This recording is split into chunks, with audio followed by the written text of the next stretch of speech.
Aula de número 93, o Evangelho de Lucas e as comunidades herdeiras de Paulo. Só para você se situar, antes mesmo de eu dar uma explicação até sobre o tema de hoje, eu vou abrir aqui com vocês o mapa cronológico que está na última página da sua apostila. Para quem está acompanhando por vídeo, tanto ao vivo quanto aqueles que vão acompanhar daqui a alguns dias, e não sabem, talvez não saibam, que as nossas apostilas ficam gratuitamente disponíveis no nosso site carisma.com.br/didaquê, e lá você vai encontrar a apostila. Na última página da apostila eu anexei o mapa cronológico, e pelo mapa cronológico você consegue visualizar mais ou menos ali na linha do tempo, no ano 85, quando em Roma era o imperador César Domiciano, o Evangelho de Lucas está sendo escrito como um dos textos dessas comunidades da segunda geração. É isso. Voltando para cá, deixando o mapa aí um pouquinho de canto, relembrando vocês. Nós estamos seguindo a seguinte linha de pensamento cronológica. Depois da morte dos principais apóstolos como Pedro, Paulo, Tiago, João ainda estava vivo, mas estava lá lá era Grécia naquele tempo, mas hoje é Turquia, né? Lá na região ali de Éfeso. Então, nesse período que já não tinha mais contato com os apóstolos, e boa parte daquelas testemunhas de Jesus, aquelas testemunhas oculares de Jesus, já tinham morrido, então a liderança da igreja sentiu a necessidade de escrever algumas orientações para a igreja, principalmente no caso dos evangelhos, para que aquele povo pudesse ser discipulado, doutrinado. É o que você encontra, por exemplo, no comecinho da carta do Evangelho de Lucas, que você pode olhar na sua Bíblia. Aliás, um detalhezinho, mantenha a sua Bíblia perto de você durante a aula, de preferência, se você quiser a Bíblia digital, tudo bem, mas uma Bíblia fica mais fácil, talvez você encontrar alguns textos, uma Bíblia como livro, e você vai encontrar... não só isso, também pega um papel e caneta, porque no final eu vou te dar ainda dois textos que vão estar aqui, vão aparecer aqui nas telas para você, mas não estão na apostila, porque eu coloquei eles depois de já ter colocado a apostila no ar. Mas em Lucas, no capítulo 1, ele vai mostrando o seguinte, olha, não está na nossa tela isso. Visto que muitos já empreenderam compor uma narração dos fatos que cumpriram entre nós, ou seja, muita gente já escreveu sobre... Lucas está dizendo que muita gente já tinha escrito trechos, não é? Do que tinha acontecido com Jesus. Como nós temos, por exemplo, uma fonte que Lucas utiliza, que é aquela fonte que a gente não sabe que se perdeu. Alguns trechos que eram contos acerca de Jesus, nos quais Marcos reuniu. Paulo teve acesso a alguns deles, e Lucas então fala, conforme foram transmitidos, que desde o princípio foram testemunhas oculares e ministros da palavra. Ele está dizendo que lá no passado eles tinham pessoas que viram tudo isso, que ouviram tudo isso e transmitiram esse conhecimento. Ele falou, a mim também pareceu conveniente, após a acurada investigação de tudo desde o princípio, escrever de modo ordenado, ilustre Teófilo, para que verifiques a solidez dos ensinamentos que recebesses. Esse é o ponto. A solidez dos ensinamentos. Então, ele está dizendo que esses textos são para confirmar aquilo que eles já estavam aprendendo e tinham sido discipulados. Então, os textos aqui são para discipular a igreja. Como eu já disse, os evangelhos não são escritos para evangelizar. Eles são escritos, você pode evangelizar com os evangelhos, mas os evangelhos não é para evangelizar. Inicialmente, os evangelhos eram para doutrinar a igreja, catequizar a igreja, discipular a igreja, com relação principalmente aqui a Jesus. Então, essas comunidades que surgiram do ministério de Paulo, elas eram bem diferentes daquelas comunidades de Tiago, herdeiras lá da igreja de Jerusalém, porque as igrejas que saíram de lá da igreja de Jerusalém, ou a continuidade da igreja de Jerusalém, só que agora em outras cidades, por causa daquela perseguição que eles tiveram que sair de lá, eram igrejas feitas por judeus cristãos, mas eles ainda tinham aquela mentalidade, o evangelho era para o judeu, antes de você se converter por evangelho, você tem que se converter ao judaísmo, ter a prática da circuncisão e mais algumas outras coisas. Então essas práticas judaicas eram muito fortes nessas igrejas. Nessas igrejas aqui de Paulo não era assim.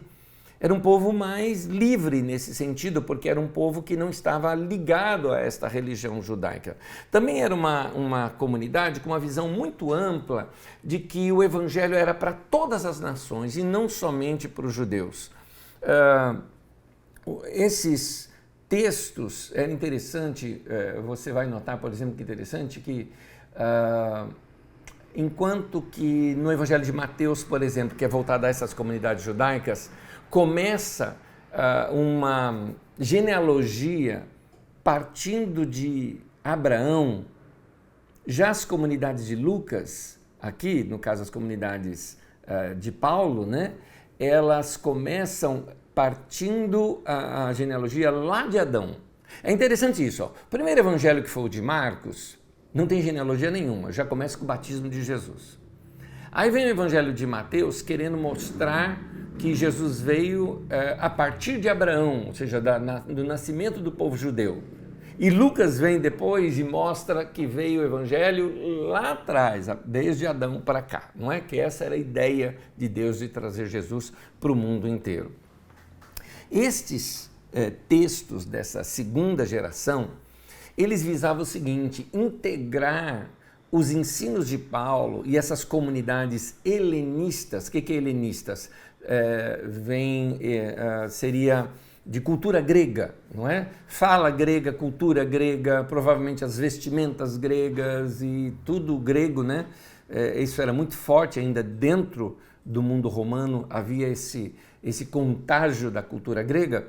Então, esses cristãos que eram de cultura grega, que foi quem mais Paulo atingiu, tanto o Evangelho de Lucas quanto principalmente o livro de Atos visava integrar os escritos de Paulo, que Paulo havia deixado. Lembra que Paulo já tinha morrido, já tinha escrito a carta aos Coríntios, a carta aos Romanos, a carta aos Gálatas, não é? Integrar essas cartas de Paulo e o próprio ministério de Paulo ser mais aceito entre aqueles cristãos que eram de linhagem judaica. Ou seja, integrar para que nas comunidades herdeiras de Tiago, ou nas comunidades que nós vamos estudar depois, as chamadas comunidades do discípulo amado, que são as comunidades herdeiras do ministério de João, aceitassem também esses escritos de Paulo. É muito interessante isso, o modo como Lucas vai defendendo Paulo, principalmente no livro de Atos, né? Eu ainda não tinha falado isso, mas Lucas é o autor tanto do Evangelho de Lucas quanto do livro de Atos. Veja bem, ele é o patrono, ele certamente tem a mão dele nisso tudo, né? na sua escrita, mas é claro que esse é um texto de toda a comunidade, tá?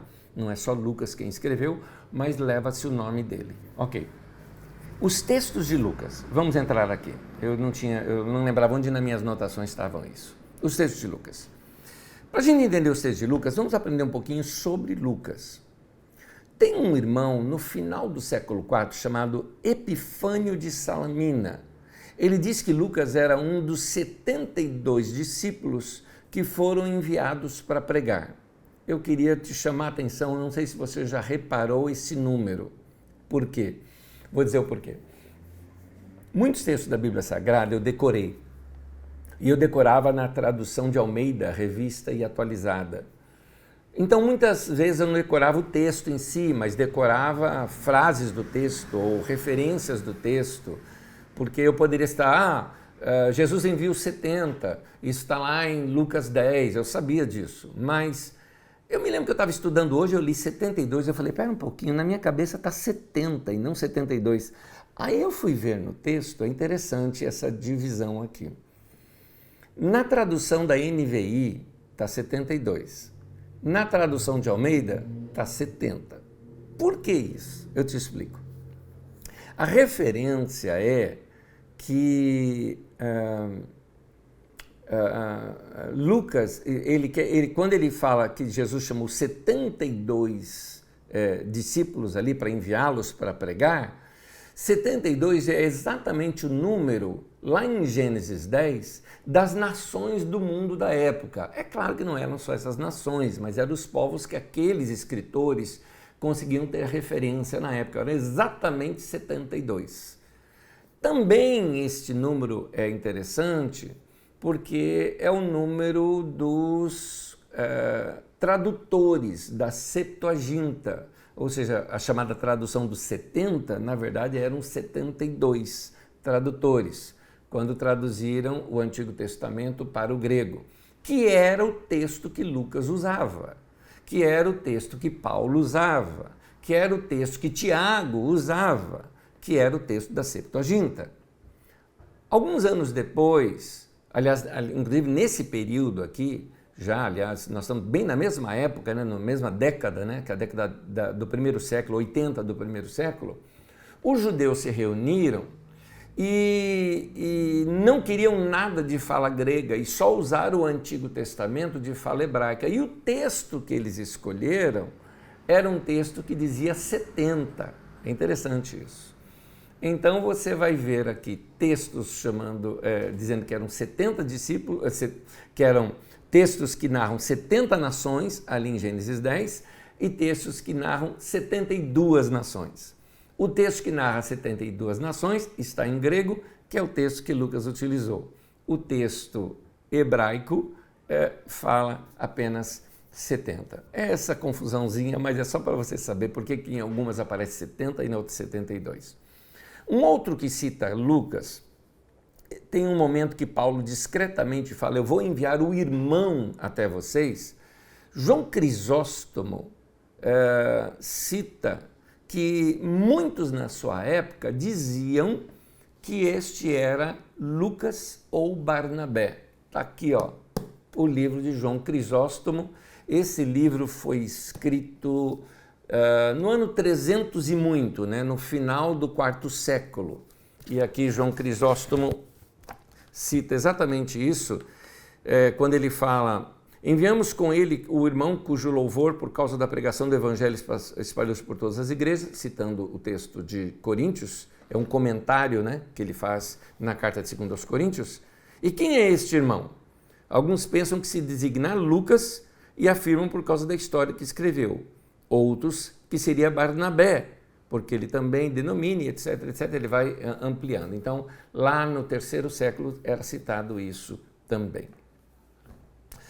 Nas narrativas que aparecem no livro de Atos é interessante, porque algumas narrativas, Lucas cita assim, que Lucas é o autor de Atos, né? Assim, ele que narra ali algumas coisas. Ele fala assim, e fomos para tal lugar, e saímos, e chegamos. Ele coloca o nós, ou algumas vezes ele narra alguma coisa como vindo dele.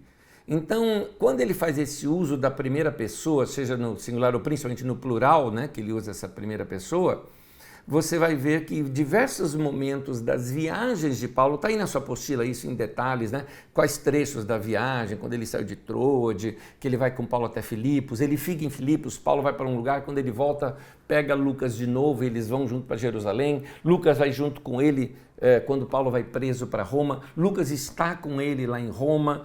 Então, Lucas é muito assim. E Lucas também é citado em Colossenses 4,14 e também em Filemão 24.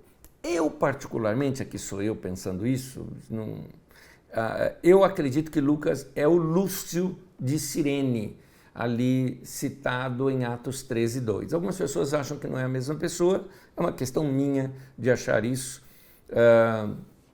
e chegam até a pensar, a conjecturar que Lucas poderia ter sido um tipo de escravo de Paulo, quando Paulo ainda era um homem, provavelmente um homem rico, né? Um homem, porque ele era ligado lá aos saduceus, ele era um fariseu, mas ligado aos saduceus, como era o caso de ser da guarda ali do templo, quando ele vai levando prisioneiro alguns cristãos, lembra? Quando ele ainda era perseguidor dos cristãos, Então é muito provável que Lucas fosse ali um subalterno dele, ou até mesmo um escravo dele, e que Paulo passa a tratar como irmão. Alguns falam, mas a Bíblia diz que Lucas era médico. Sim, mas exatamente os escravos na época eram estudados, escravos eram professores, escravos eram médicos, e escravos é que exerciam essa profissão. Então é sugestão minha, apenas opção minha, de que Lucas teria sido este homem e que acompanhou Paulo o tempo todo. Os dois livros são como se fossem dois tomos, né? Como se fosse... Lucas talvez queria escrever o todo, mas há um limite para se escrever livros no passado, que é o tamanho do rolo que você consegue ter. Então Lucas escreve o primeiro tomo, termina ele e depois inicia o segundo exatamente onde começou o primeiro. Então o Lucas é Lucas 1 e Atos seria Lucas 2, tá?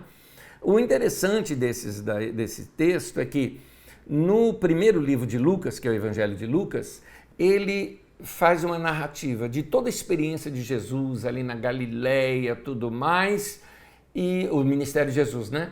E ele vai em direção a Jerusalém. O trecho maior que aparece em Lucas é na viagem, se eu não me engano é do 10 ao 19, se eu não me engano, onde ele vai narrando toda a viagem de Jesus, desde a Galileia até Jerusalém, mas com muitos detalhes. Ali ele coloca os ensinamentos, as parábolas, tudo mais, que ali é o caminho do discipulado. E termina em Jerusalém. O alvo de Jesus era chegar em Jerusalém. É isso que Lucas mostra. Então Jesus morre e ressuscita em Jerusalém, e aí começa-se o livro de Atos com aqueles discípulos em Jerusalém, indo agora para a Judéia, em toda a Judéia, Samaria, também Galileia e até os confins da terra, ou seja, chegando até Roma. Termina o segundo livro de Lucas, que é Atos, lá em Roma. Lucas direciona esse livro, ele coloca uma dedicatória a alguém chamado Teófilo. Muita gente já conjecturou quem seria Teófilo. Alguns falam que seria o patrono, ou seja, aquele que financiou, né, a obra, o que era comum no passado se fazer isso, porque custava muito caro, né, se escrever um livro. Mas a palavra Teófilo significa amigo de Deus ou amado de Deus. Eu acho interessante esse outro lado, porque pode ser aqui uma referência de todos os leitores. O Teófilo seria todos nós, os amados de Deus. Porque outro livro na Bíblia também é escrito assim. No Evangelho de João, por exemplo, cita-se muito o discípulo amado. O discípulo amado ali é qualquer um de nós. O Evangelho de João se situa de tal maneira que nós somos um daqueles discípulos. É como se a gente tivesse, sabe esses passeios que você faz em cidade turística e que tem de repente ali, feito em madeirite, né? Uma representando, por exemplo, uma mulher ou um homem, uma figura com um espaço para você colocar o seu rosto e aí alguém tira foto? Ok. Mais ou menos isso ali, quando falo discípulo amado, está falando exatamente de que é qualquer um de nós que coloca o rosto ali e vamos participar como um discípulo no meio daquelas histórias todas. Da mesma maneira, eu acho aqui, o Evangelho de Lucas, ele se dirige ao amado de Deus, ou seja, cada um de nós.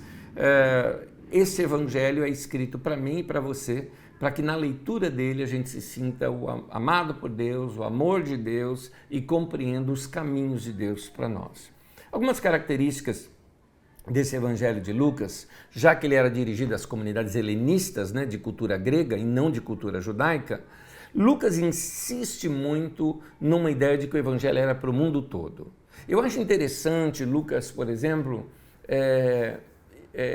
ele, nas narrativas que ele ouviu, deixa eu abrir um parêntese aqui, logo no capítulo 1, do 1 ao 4 de Lucas, ele fala que ele pesquisou, eu vou até ver detalhes aqui que ele fala, olha só, ele fala que ele leu o que outras pessoas haviam escrito, tanto que vários trechos de Marcos, está aqui, trecho de um outro livro que a gente não sabe qual é, que a gente chama de Fonte Q, ele leu também, que Mateus também teve acesso, mas ele também fala de pessoas que foram testemunhas oculares e ministros da palavra, muitos pregadores itinerantes que tinham andado com Jesus também. Lucas pega narrativas deles e ele também fala que fez uma acurada investigação desde o princípio, ou seja, ele pesquisou com algumas pessoas. Eu noto, por exemplo, nos escritos de Lucas, que uma das pessoas com quem ele pesquisou, por exemplo, foi Maria. Está claro isso, porque os detalhes que Lucas dá, por exemplo, se Lucas está escrevendo isso, vamos lá, perto já da década de 80 do primeiro século, 50 anos ou 55 anos depois dos acontecimentos de Jesus. Quem, 50 anos ou 55 anos depois, se lembraria de um trecho como aquele que está escrito de que Maria foi visitar Isabel e o menino lá da Isabel pulou no ventre da mãe? Sabe esses contos que está na cara que foi um conto de mulher? Porque os detalhes são detalhes de uma mulher. Os detalhes que se dá ali no texto são narrativas de uma mulher que teve uma experiência muito forte com Deus. Então, é certo que Lucas ouviu Maria, por exemplo, né? Foi uma das com quem ele pesquisou. Outra coisa que eu gosto são os insights de Lucas. Lucas, ao ouvir narrativa, por exemplo, quem queria se lembrar de que quando eles estavam com um bebê, quando José e Maria estavam com um bebê no templo, quando foi apresentar Jesus no templo, teve uma profecia, e lembra até o nome dos dois profetas, tanto aquela profetisa, acho que é Hilda, e aquele profeta Simão ou Simeão, quando eles profetizam alguma coisa acerca de Jesus. Maria certamente guardou isso em sua memória. E na narrativa, eu acho interessante Lucas ter percebido algumas coisas que iam servir muito bem para essas comunidades helenistas. Uma delas é uma das frases daquela profecia, ou daquele canto de Simão, o profeta, que diz assim, Lucas capítulo 2, versículo 32.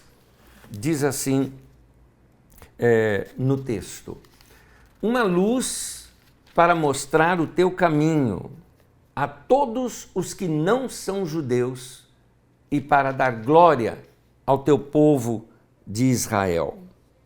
Esse era o cântico de Simeão. Uma luz para mostrar o teu caminho a todos os que não são judeus. Ele pescou isso, Lucas, naquela narrativa. Ele falou, isso aqui esse povo precisa saber. Que desde lá os profetas já estavam entendendo que Jesus seria uma glória para o povo de Israel, ou seja, um orgulho para Israel, mas ele mostraria o caminho para todos os que não são judeus. É interessante que enquanto que Mateus dirigiu seu evangelho aos judeus cristãos, você encontra isso no Didaquê, na aula 90, recentemente aí ensinamos isso, e ali ele destaca que Jesus era descendente de Abraão e tudo mais, era judeu. Lucas mostra que essa descendência de Jesus vem desde lá de Adão, ele traz toda a genealogia ali de Jesus. O grande significado aqui, para a maior parte das igrejas e das comunidades helenistas, era interessante porque o fato também é que Lucas escreve para as comunidades que Paulo atingiu. E se você notar, vamos tentar lembrar aqui nas viagens de Paulo, vamos lembrar? Olha só, por exemplo, lá naquela, vamos olhar, por exemplo, a região da Grécia. Logo que Paulo entra na Grécia, naquele tempo era Macedônia, esses lugares, ele passa por Neápolis, ele chega em Filipos, depois de Filipos ele vai para Tessalônica, de Tessalônica ele vai para Bereia, de Bereia ele desce até Atenas, de Atenas depois ele vai para Corinto. Nota que todas elas eram cidades. Por quê? O povo grego valorizava muito a polis é cidade, né? Essas cidades tinham um governo próprio, daí que vem a ideia da polis, da democracia e tudo mais que veio lá dos gregos. Então, há uma insistência de Lucas de se dirigir exatamente a essas comunidades diferentes, veja bem, diferentes lá da Galileia e lá da Judeia, que em muitos lugares eram camponeses. Então, ali não, ali eles eram cosmopolitas. por serem cosmopolitas, você tem ali uma mistura porque eram comunidades urbanas, então você tem uma mistura de ricos e pobres e uma imensa diversidade de cultura, porque era gente que vinha de todas as partes do mundo. Imagina Corinto, por exemplo, que era um dos maiores portos ali da época, onde muita gente passava por Corinto, ali nos portos de Corinto, para chegar até Roma. Então imagina gente do mundo inteiro, características diferentes, culturas diferentes. Então essas comunidades paulinas, né, assim, das heranças de Paulo, tinham essa diversidade toda. Por isso, a insistência de falar em igualdade dentro das comunidades. Ele usava o exemplo de como Jesus tratava igual, né? Ele tratava de modo igual, tanto rico quanto pobre. Jesus tratava igual, por exemplo, quem era um publicano, por exemplo, que era alguém muito mal visto no tempo, quase que um traidor que trabalhava para Roma, mas ele também ia na casa do religioso, do fariseu, ele comia junto com os discípulos ali, que eram gente simples. Teve ele na casa de Pedro, que era um pescador. Jesus era um homem do povo, que andava no meio do povo. E ele não fazia distinção entre pessoa, entre rico e pobre, entre homem ou mulher, tanto que os judeus, os próprios discípulos de Jesus acharam estranho quando ele está conversando com a mulher samaritana. Isso está narrado lá no livro de João. Jesus valorizava mulheres tanto quanto homens, né? Ele tinha discípulas que o seguia também. Gálatas capítulo 3, versículo 26 a 29, isso está nos ensinos de Paulo, porque esta era a visão que Paulo tinha de Jesus. Diz assim: todos vocês são filhos de Deus mediante a fé em Cristo Jesus, pois os que em Cristo foram batizados, de Cristo se revestiram. Olha aqui o que Paulo está dizendo. Paulo está dizendo de que uma vez que você foi batizado em Cristo, você se revestiu de Cristo. Aquele revestimento que acontece no momento do batismo com a água, nós somos revestidos de Cristo. Então agora todo mundo se parece com Cristo. Se todo mundo se parece com Cristo agora, então, aí volta o texto. Não há judeu nem grego, nem escravo nem livre, nem homem nem mulher, pois todos são um em Cristo Jesus. E se vocês são de Cristo, são descendência de Abraão e herdeiros segundo a promessa. Então note, não havia nem judeu, nem grego, nem escravo, nem livre, nem homem, nem mulher, porque ao olhar para essas pessoas, Paulo está dizendo, nós estamos vendo Jesus na vida das pessoas. Fomos batizados em Cristo, nós somos um em Cristo agora. Então o Evangelho de Lucas, que veio dessa escola de Paulo, não se esqueça que Lucas foi um discípulo direto de Paulo, né? Deixa claro que Jesus não fazia distinção de pessoas. Ele, inclusive, tanto não fazia distinção, que quando ele vai dar um exemplo de misericórdia, ele usa um exemplo de um samaritano. O samaritano era detestado pelos judeus, por uma questão histórica, não é? Também, num outro momento, ali, esse daqui é a parábola do bom samaritano. Mas tem também aquela história dos 10 leprosos e que só um voltou para agradecer, depois que foi curado. Jesus fala, aquele que voltou para agradecer era um samaritano, né? Jesus não, Lucas, né, cita isso, e era um samaritano. Então, nota o destaque que se dá, que alguém de coração agradecido para Deus pode não ser um judeu, e que dá louvores e adoração a Deus, né?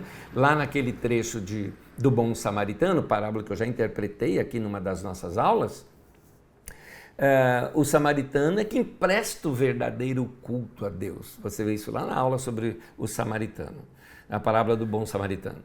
Muito bem. Outra coisa é que ele nos revela que Jesus dá como exemplo de fé na oração uma mulher viúva. Para você entender isso nos tempos de Jesus, os judeus não davam o mínimo para uma mulher. Na cultura grega, a mulher valia mais. Na cultura grega, por exemplo, mulher votava, mulher poderia ser empresária. Você vê isso, por exemplo, Lídia, quando Paulo começa a igreja de Filipos, começou ali na casa de Lídia, né? Encontra as mulheres ali na beira do rio, não é? Mas depois você vê isso tudo em torno da pessoa de Lídia. Então Paulo cita, por exemplo, pregadoras como Febe, por exemplo, lá em Romanos 16, ainda em Romanos 16 ele cita Júnia como no meio dos apóstolos, não é? Você vê, por exemplo, um dos grandes auxiliares de Paulo era Priscila e Áquila, e sempre Priscila ou Prisca é citada primeiro do que Áquila. Então, é interessante que Lucas percebe esta visão que Jesus tinha de valorizar a mulher e que Paulo é quem dá continuidade a essa ideia, não é?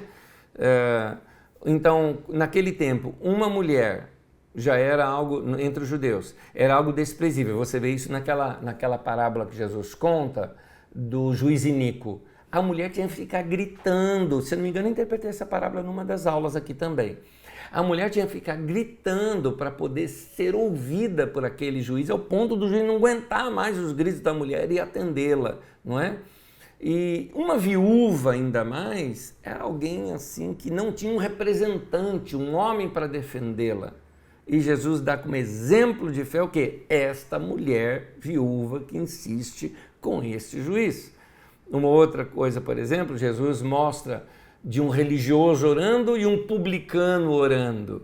E Jesus mostra que o publicano orou certo e não o religioso orou certo, lá em Lucas 18, quando ele conta aquela parábola do fariseu e o publicano. Também parábola que eu já interpretei aqui numa das nossas aulas.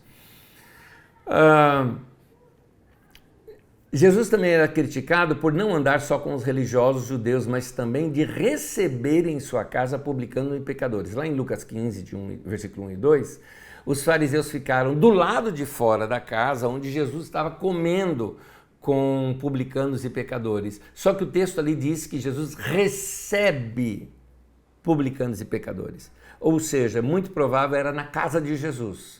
Você sabe que em alguns momentos Jesus alugava a casa, o texto mesmo diz que a casa onde ele alugara, né? Então a casa dele, ele recebe. O que significa que ele recebe? Significa que ele patrocinou um jantar, uma festa, né? Assim, mas normalmente isso era em torno de janta, né? Comidas e tudo mais. E ele ficava na porta recebendo as pessoas com um beijo, recepcionando as pessoas. Ele recebia pessoas que não eram do meio religioso. Então você vai notando essa percepção que Lucas vai tendo do movimento de Jesus. Essa percepção que Lucas vai tendo, ele percebe nas narrativas que ele foi lendo, vendo, ou quem sabe se ele viu, se é que ele era um daqueles 70 ou não, né? Nós não sabemos, e daquelas narrativas que as pessoas contavam para ele, certamente ele chamava atenção que nesse movimento de Jesus que ele estava gerando o discipulado, tinha esses detalhes que são capturados também por Paulo, mas que estavam um pouco ausentes nas igrejas ali na época, e Lucas então sente a necessidade de fundamentar aquele povo nessas verdades. Algumas coisas que ele capta, olha aqui, a centralidade da mesa e não do altar do templo. É muito interessante porque tudo ali entre os judeus rolava em torno do templo e o momento ápice era o altar de sacrifícios. Então ali no altar de sacrifícios, esse era o culto judaico, né? O altar de sacrifícios, sacrificava ali o cordeiro, né? Quando estava feito aquele altar, eram feitas as libações, as ofertas derramadas, subia-se aquela fumaça, os pecados estão perdoados e os homens do lado de fora levantavam as mãos e começavam a orar diante de Deus e sabiam que eram aceitos diante de Deus a partir daquele momento. Ok, Jesus não chama atenção para isso e faz um contraste, mostrando o tempo todo ao redor da mesa. O que você vê ali? Você vê que ele substitui, né, esta ideia de oferendas de carne sobre o altar pelo pão e o vinho repartido ao redor da mesa. Então é comum você ver Jesus sendo narrado comendo com outros, sejam fariseus ou publicanos ou pecadores em alguma casa. Eu pus uma lista e está aí na sua apostila. Eu vou falar rápido porque está escrito na sua apostila. Ele vai comer na casa do Levi com publicano e pecador, ele está comendo na casa de um fariseu e ali ele defende uma mulher pecadora. Num outro momento ele multiplica e reparte comida, ensinando a multidão a comer em grupos. Lembra que na multiplicação ele falou, vocês têm que sentar de 50 em 50, faz grupos, então tinha que ser comido comunitariamente. No discipulado ali na casa de Marta e Maria, está em torno de comida também. Num jantar na casa de um fariseu, Jesus tem até um embate e um ensinamento. Num outro jantar na casa de um outro fariseu, ele realiza uma cura. Ele mostra que o que Deus oferece ao pecador arrependido é um banquete com muita comida, que é naquela história do filho pródigo, lembra? Quando ele volta para casa, sacrifica o novilho gordo, vamos fazer uma festa. Em Lucas 16, quando conta aquela história do rico e Lázaro, mostra que o que negou comida por pobre recebe condenação e o pobre que era faminto é oferecido a ele um banquete na mesma mesa que Abraão e tudo mais. É muito interessante aquele texto. E aí, tem muitos outros textos que eu não quis ficar longo na apostila, eu apenas coloquei as referências e você, por favor, depois leia cada um deles, medita em cada um deles, não é? Leia sem pressa, nem que você leia um texto só, mas leia sem pressa, degustando esses textos, percebendo por que Lucas deixa essas narrativas tão claras para a gente, que é para a gente entrar lá no meio dessas narrativas e sermos mais um dos discípulos ali, amados de Deus, participando daqueles momentos com Jesus. Outra coisa que Lucas repara, que Jesus tinha compaixão e misericórdia para com todos. Por exemplo, Jesus dava atenção a quem ninguém dava. Então, tem aquele texto de Lucas 7, quando ele vê uma mulher chorando muito, porque imagina, ela era viúva, tinha um filho só e esse filho morre. Quem iria sustentá-la? O que queria ser da vida dessa mulher? E Jesus se importa com a vida dessa mulher, vai lá e ressuscita o menino. Então, para Jesus, a mulher tinha valor, mesmo que fosse pobre, porque o pobre era desprezado pelas classes religiosas, porque para eles a pobreza entenda miséria, tá? Era símbolo de maldição. Então, se para eles a pessoa era muito pobre, ela era maldita. Se ela era maldita, é porque ela estava fazendo alguma coisa errada. Ela tinha pecado na vida dela. Lembra? Era assim também com os doentes. Quando eles vêm, até os discípulos pensavam isso, quando viram um homem cego, falou, quem pecou? Ele ou seus pais? Ou seja, se alguém está sofrendo na vida, é porque está recebendo um castigo de Deus, seja o castigo da miséria, ou o castigo da pobreza, da miséria, ou da doença. E Jesus mostra que não tinha nada a ver, nada disso. Então ele dá valor ao pobre, ele dá valor ao miserável, ele cura o doente, né? Enquanto os religiosos ficavam bajulando os ricos, né, com as suas grandes ofertas, você deve se lembrar isso naquela história no templo, que chegavam pessoas com grandes ofertas e tocando trombeta diante de si, né, avisando que fulano fez. Igual aparece hoje em dia quando tem aquelas arrecadações para pobres na televisão e aparece alguns artistas com aquele cheque grandão, assim, né, de 1 milhão, sei lá, sabe, aqueles cheques enormes assim. Ou seja, para se mostrar para os outros, Jesus estava prestando atenção numa mulher que estava dando 2 moedinhas e disse que aquela mulher deu mais do que todos eles. Eu acho demais essas percepções de Jesus e essa percepção de Lucas em ver que Jesus era assim.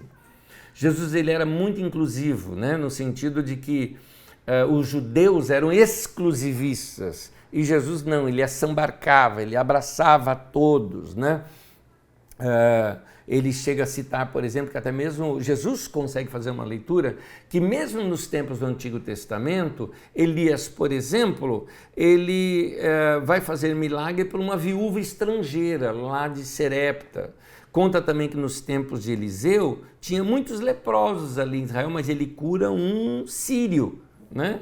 Então, aí você vê como o evangelho era desde sempre. A vontade de Deus era abençoar todas as etnias, né? Todos os povos da roça, onde estivesse esse povo pobre, né? Todas as famílias da terra. Jesus então valorizava gente que era rejeitada também pela religião, porque eu gosto de quando narra, por exemplo, não só tem aquele que ele defendeu o direito da mulher à vida, né? Quando ele protege aquela mulher com a vida imoral, mas eu gosto de quando ele vai na casa de Zaqueu, por exemplo, ele mostra que muita gente era má porque ainda não havia sido dado chance a essas pessoas de serem boas. É essa lição que ele traz ali com Zaqueu, porque ele consegue arrancar bondade lá no fundo de um coração do homem, de um homem que estava envolvido em corrupção. Zaqueu era um corrupto na época e Jesus era um pescador de homens. Ele foi pescar o homem bom lá dentro daquele coração imundo de Zaqueu. Eu acho lindo esse texto. Outra coisa, Jesus não admitia preconceito religioso, tanto que os judeus desprezavam os samaritanos, até Tiago e João entram nessa, falando que queriam descer fogo do céu, lembra disso, né? Para que os samaritanos morressem, né? E Jesus repreende, mostrando que ele queria salvar a todos, né? Ele veio para salvar e não para condenar as pessoas. E aquela história também que Jesus faz provocativa, em que o mocinho da história é um samaritano, né? E não um judeu. Jesus, então, ele valorizava muito coisas simples e descomplicadas. Era como se Jesus tivesse uma rejeição pessoal por coisas muito religiosas. Você nota que Jesus não valorizou em momento algum as tradições do templo. Aquelas regrinhas, aquelas coisas cheias de fachada. Não pode fazer nada no sábado, Jesus curava no sábado. Então, Jesus não respeitava.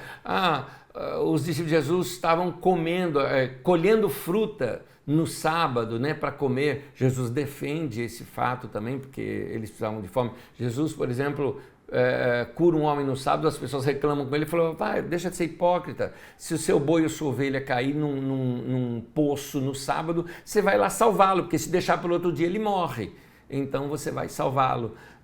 Então ele mostra essa hipocrisia do povo de fazer regrinhas. Agora, quando Jesus vai ensinar sobre a oração, ele tira também aquela coisa de longas orações. Você pode notar que Jesus mesmo falou para as pessoas não serem como aqueles judeus que faziam longas orações para serem vistos pelos homens, para serem admirados por suas longas orações, feitas nas praças, todas rebuscadas, não é? Tanto que ele conta naquela parábola de um homem que nem sabia orar, batia no peito e simplesmente se lamentava dos seus pecados, e Jesus mostra que ele sim que era uma pessoa que foi justificada diante de Deus. Mas quando Jesus ensina sobre oração, olha só como ele ensina sobre oração. Os discípulos viram ele orando, pediram para ele ensinar a orar, e ele falou, quando vocês orarem, orem desta maneira. E diz assim, Lucas 11, versículo 2 ao 4. Pai, santificado seja o teu nome, venha o teu reino, dá-nos cada dia o pão cotidiano, perdoa os nossos pecados, pois também perdoamos os que nos devem, e não nos deixe cair em tentação. Nota como é uma oração tão resumida, tão simples, que até uma criança conseguiria decorar uma coisa como essa. Nós, na maioria das vezes, decoramos o texto maior que aquele de Mateus, não é? Mas eu acho interessante esse modo tão resumido de Jesus ensinar como se ora. Eu acho tão lindo, porque tem uma frase de Leonardo Boff que eu gosto muito, a frase dele é assim, de tão humano assim, só pode ser Deus mesmo. Eu amo essa frase dada pelo Leonardo Boff. O Evangelho, meus queridos, é um evangelho, a pregação de Jesus, ela é feita também para o povo simples. E eu acho interessante como Lucas vai narrando como isso alcançou os simples. Lucas 10, versículo 21, tem um momento que Jesus diz assim, naquela hora Jesus, exultando no Espírito Santo, disse, eu te louvo, Pai, Senhor do céu e da terra, porque escondeste estas coisas dos sábios e cultos e as revelaste aos pequeninos.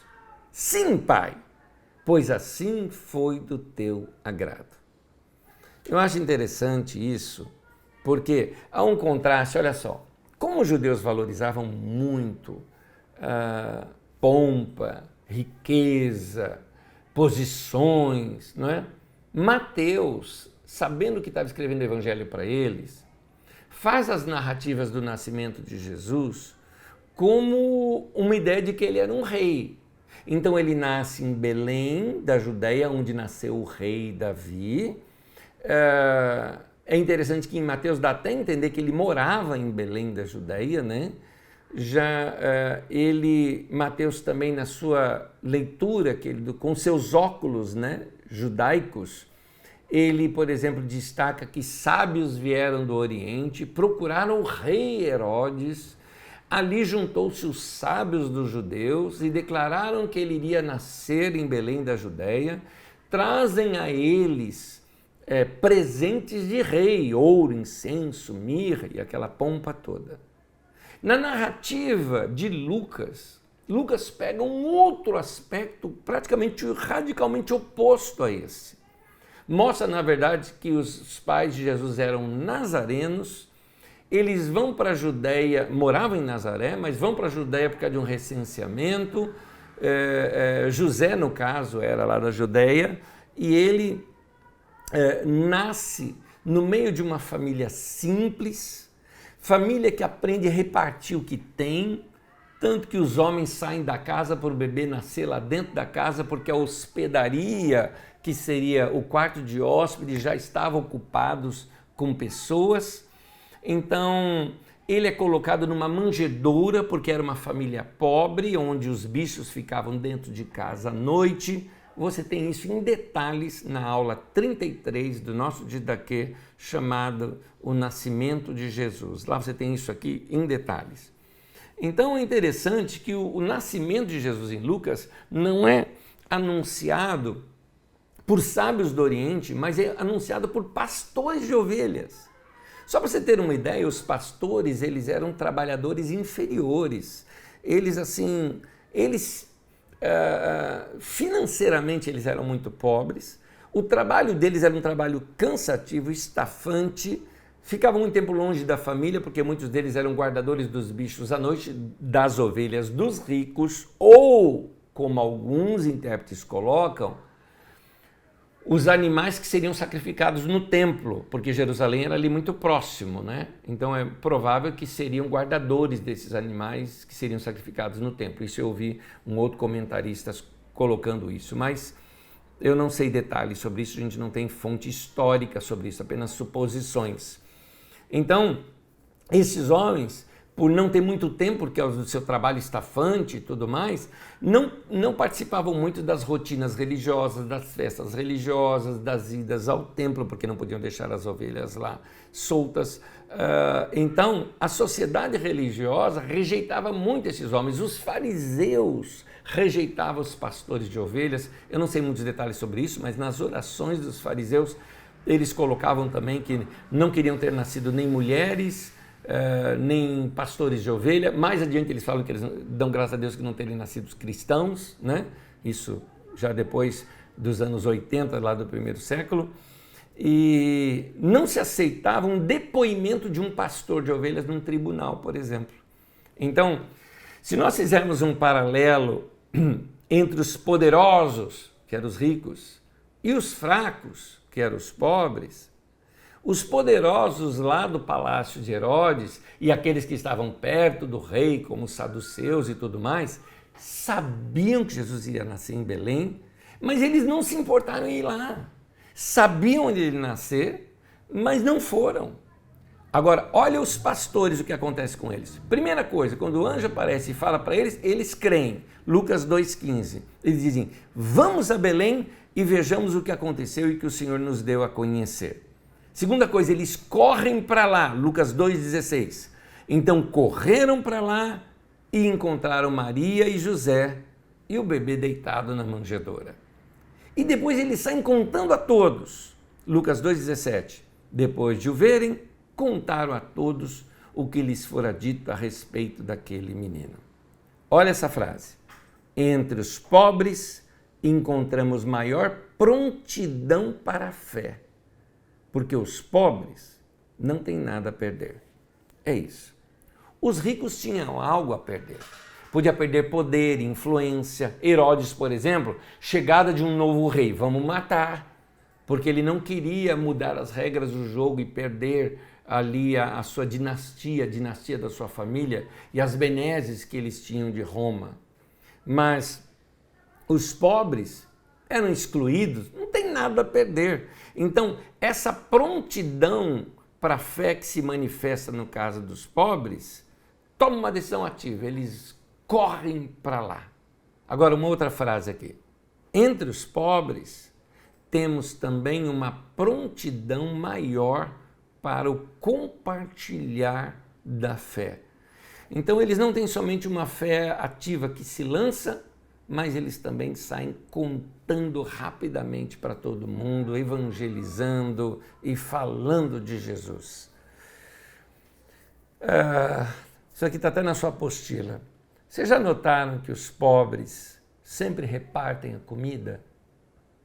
Chega mais alguém, aumenta-se a água no feijão, todos comem menos, mas todos comem.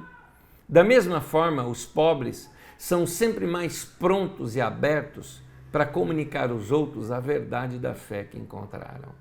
É isso. Eu acho interessante, em duas experiências que eu tive em regiões muito mais pobres do que a nossa. Eu nasci num lugar pobre, eu nasci na periferia de São Paulo, fui criado muito próximo a comunidades que a gente chama de favela. Meus amigos eram amigos ali da favela, mas a pobreza de São Paulo não se compara à pobreza desses outros lugares que eu vi, como por exemplo na África e no sertão brasileiro. Lá na África, por exemplo, quando nós viajávamos de um lugar para outro, às vezes parávamos em alguns vilarejos para simplesmente encontrar com algum pastor que estava ali que era residente ali naquele vilarejo, ainda que fosse de passagem. Imediatamente aquelas pessoas nos chamavam para comer, pegavam o que tinham, repartiam o que tinham. Eu fui numa casa, por exemplo, um pastor me acolheu na sua casa e quando ele me acolheu, ele fez algo assim que até me constrangeu. Na sua casa, ele só tinha um talher na sua casa, um talher. Porque lá normalmente eles comem com a mão, né? Mas ele tinha uma colher e um prato. E ali ele me deu aquele prato e aquela colher, enquanto os outros comiam ali na mão mesmo. Era muito interessante isso, a maneira de recepcionar. Então, eles davam tudo o que tinham e davam do melhor que tinham. Aqui no sertão, no Brasil, a mesma coisa. Você chega na casa, tem que comer alguma coisa, tomar ali um café, alguma coisinha que eles tiverem, eles te dão, sabe? Eu acho lindo isso.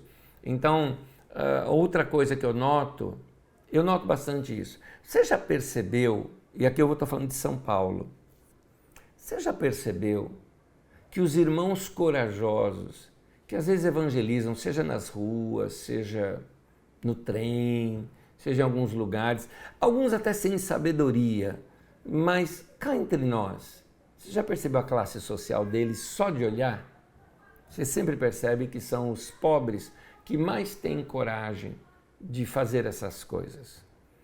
Eu queria colocar aqui dois textos bíblicos de Lucas, que eu acabei não colocando aí na sua apostila, então anote esse texto e depois você lê, mas eu vou ler com você aqui nas nossas telas. Lucas capítulo 1, versículos 51 a 55.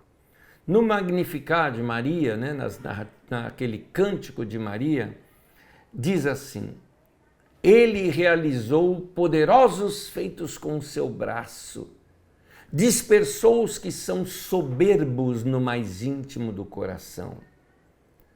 Deus derrubou governantes do seu trono, mas exaltou os humildes.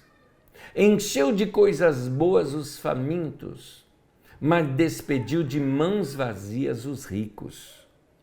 Ajudou a seu servo Israel, lembrando-se da sua misericórdia para com Abraão e seus descendentes para sempre, como dissera aos nossos antepassados.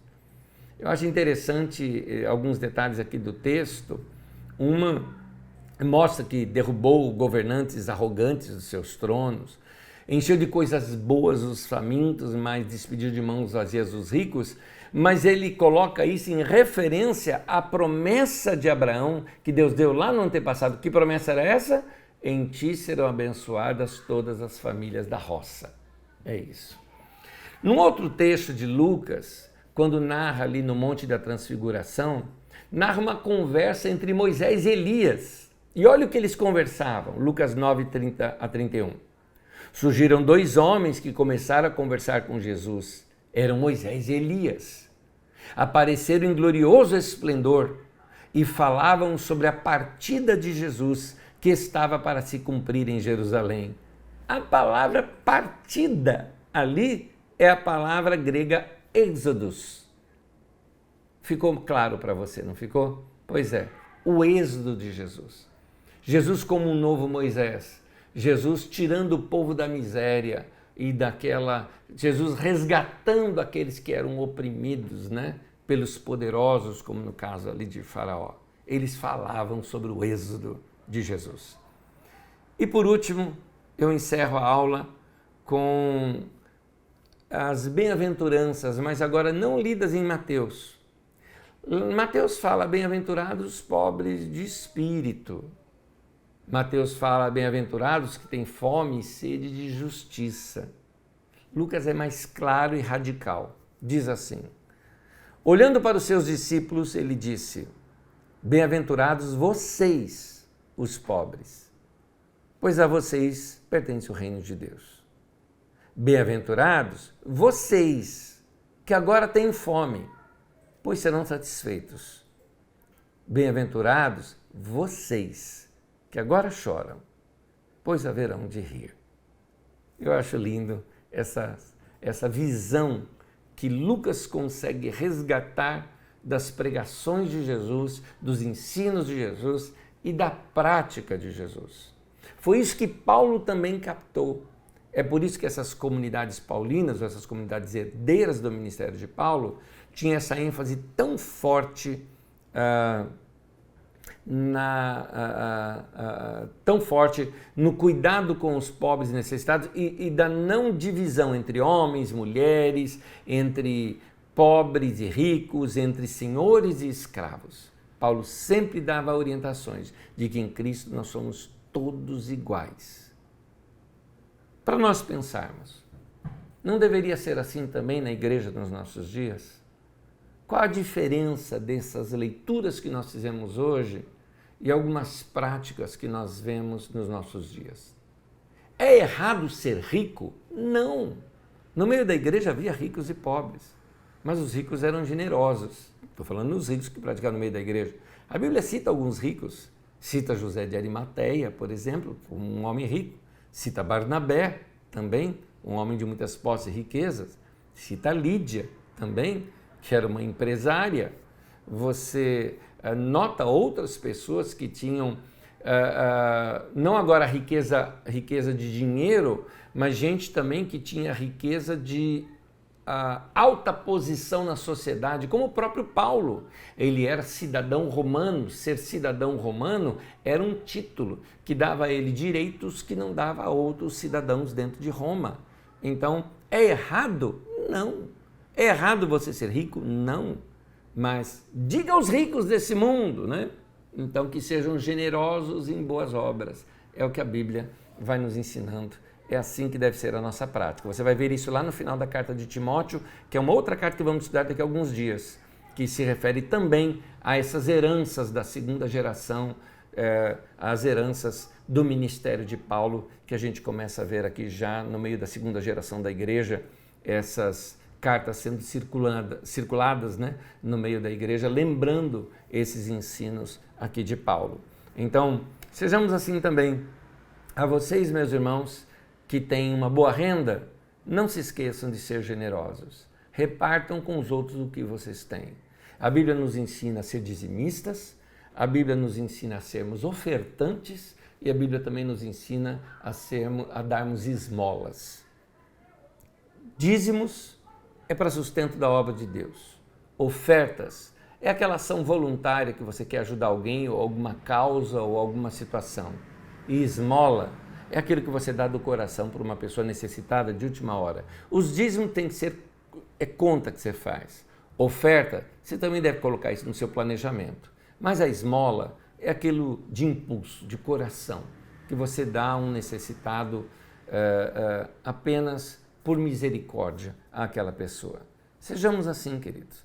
Vamos repartir o que temos. vamos repartir dos nossos alimentos, vamos repartir dos bens que nós temos, vamos repartir das nossas roupas que nós temos também, dos nossos calçados, que muitas vezes são muitos. Se você olhar talvez aí no seu armário, no seu guarda-roupa, você vai encontrar roupas que há muito tempo você não usa. Separe-as, doe. Então, seja uma pessoa que doe bastante, que reparta bastante o que você tem. Não é errado ser rico, mas não existe assim que o rico é abençoado e o pobre é amaldiçoado. De maneira alguma. Não é errado ser rico e não é vergonhoso ser pobre, mas é uma vergonha se nós tivermos gente passando fome no nosso meio. Vamos repartir o que nós temos. Vamos trazer alimentos para as nossas reuniões para ajudarmos necessitados. Vamos repartir o que temos, até mesmo com pessoas que muitas vezes encontramos ocasionalmente, trabalhando nas ruas, vendendo balinha, porque é o jeito da pessoa sobreviver. Ajude essas pessoas, pague um pouco a mais pelo trabalho que ele está fazendo. Trate bem aqueles que fazem serviço que ninguém faz. Assim como os pastores na época de Jesus, que ninguém queria fazer esse tipo de trabalho, nós vemos hoje em dia algumas profissões que talvez muita gente não queira fazer. Vamos dar valor a essas pessoas também. Em Cristo Jesus somos todos iguais. Nada de ficar no meio da igreja, como diz lá Tiago, bajulando o rico, dizendo, você que é rico, chegou aí com anelzão e tudo mais, senta aqui na frente, nos melhores lugares, pega o pobre e manda lá para o fundo da reunião. Tiago fala isso na carta dele. Isso também era pregado no meio das igrejas paulinas. Que não sejamos assim. Nada de privilegiar os grandes e poderosos, os nomões da nossa época, porque aqui, no meio da igreja, nas relações da igreja, somos todos iguais. Seja assim na minha vida, seja assim também na sua vida. Que Deus te abençoe.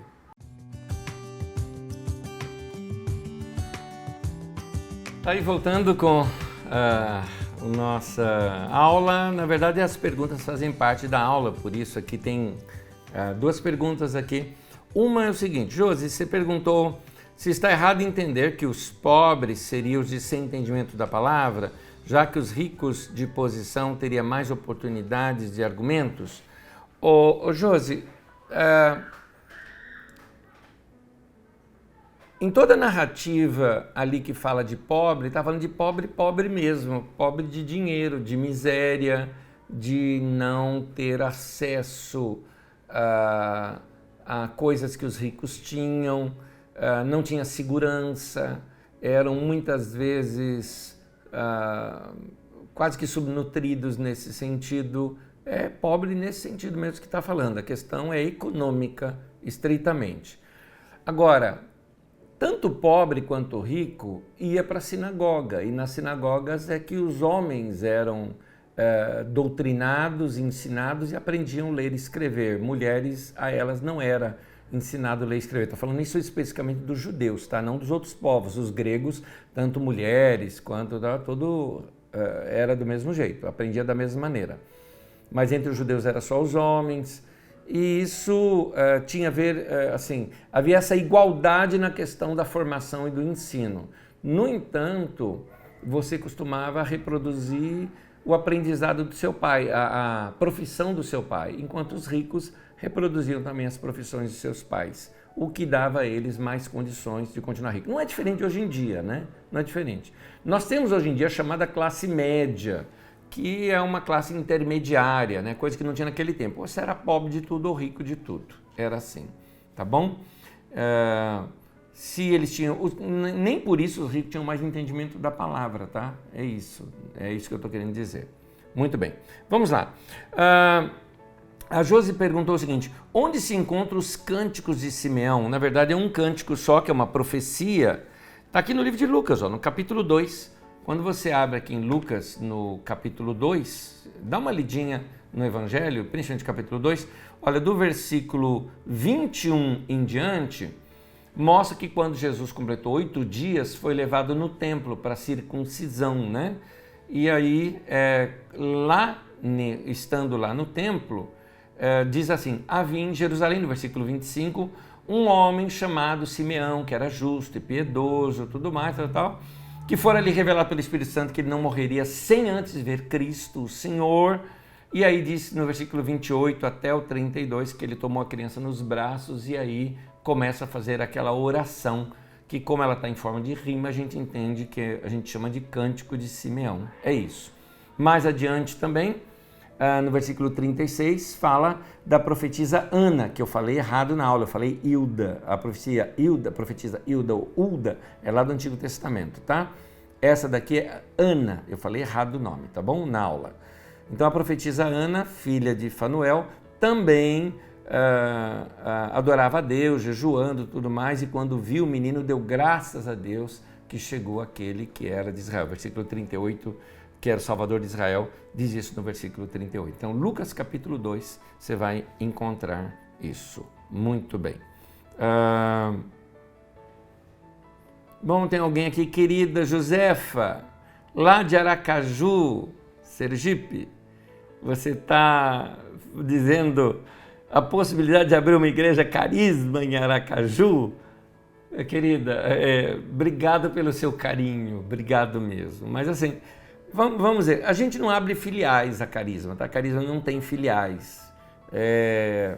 Mas eu acredito que alguns homens e mulheres de Deus, cheios do Espírito Santo, quem sabe alguns formados aqui entre nós, sintam um chamado aí para Aracaju, nós vamos dar todo o apoio para irem para lá, iniciarem uma obra, claro que com outro nome, mas sempre debaixo do mesmo ensinamento que a gente tem aqui. Nós estamos conversando isso entre os pastores nesse tempo, que talvez seja um tempo de formação dessa liderança, expandir mais em outros lugares, abrir novos trabalhos, mas não são filiais, são igrejas que vão ser independentes, com características locais e tudo mais. Vamos orar, fala igual Jesus. Ore ao Senhor da Seara para que levante trabalhadores para a sua Seara. Vai ser assim. Amém? Uma outra pergunta aqui que chegou depois é por que em Mateus diz pobres de espírito? Josi, voltando, se você voltar lá na aula sobre Mateus, Mateus escreveu para o povo que era judeu. E esse povo judeu não consegue fazer uma leitura de que o pobre é bem-aventurado. Eles não conseguem. Por quê? Por causa do Antigo Testamento, não é? Que diz que é de onde vem a tal doutrina da prosperidade, por exemplo, que a gente usa hoje em dia pelos neopentecostais, de que a bênção de Deus enriquece. Então as pessoas entendem que o rico é abençoado. Veja bem, a bênção de Deus enriquece, mas a Bíblia não diz que o rico é abençoado. Entendeu? As pessoas invertem. A bênção de Deus enriquece, mostra que nós podemos ser ricos com a bênção de Deus. Nisso até o pobre pode ser rico. Ele pode não ter dinheiro, mas ele segue os princípios da palavra de Deus, ele vai ter uma família abençoada, uma vida abençoada, enquanto que alguns ricos milionários têm uma vida desgraçada, chega ao ponto até de tirar a própria vida. Então, mas, como Mateus está pregando isso para os judeus, ele coloca numa linguagem palatável para os judeus. Então, o pobre em espírito, ou seja, na atitude de pobre, não é? Não significa ser pobre sem dinheiro, mas na atitude. Mateus não está errado em colocar dessa maneira. Como eu disse, não é errado ser rico, mas precisamos ser pobre em espírito, aqui usando o texto de Mateus. Mateus, por exemplo, não fala reino de Deus, ele fala reino dos céus, porque reino de Deus soaria mal nos ouvidos do judeu e daí por diante. É só você voltar lá na aula que a gente fala sobre Mateus, dá para entender um pouquinho mais. Gente querida, obrigado por nos acompanhar nessa aula, que Deus te abençoe. Minha dica, faça uma leitura toda agora do Evangelho de Lucas, já que com essas explicações você consegue pescar melhor tantos outros detalhes. Leia também os textos que eu só coloquei em referência aí na nossa apostila, vai te ajudar numa leitura diária. Se você fizer aí nessa semana inteira, até a próxima aula, uma boa leitura desses textos, tenho certeza que vai enriquecer bastante ainda essa aula que nós demos hoje. Que Deus te abençoe, fique em paz, cheio da graça de Jesus e não se esqueça de repartir com os outros aquilo que você tem. Seja generoso, é o grande ensinamento desse texto de Lucas. Deus te abençoe, até a próxima aula.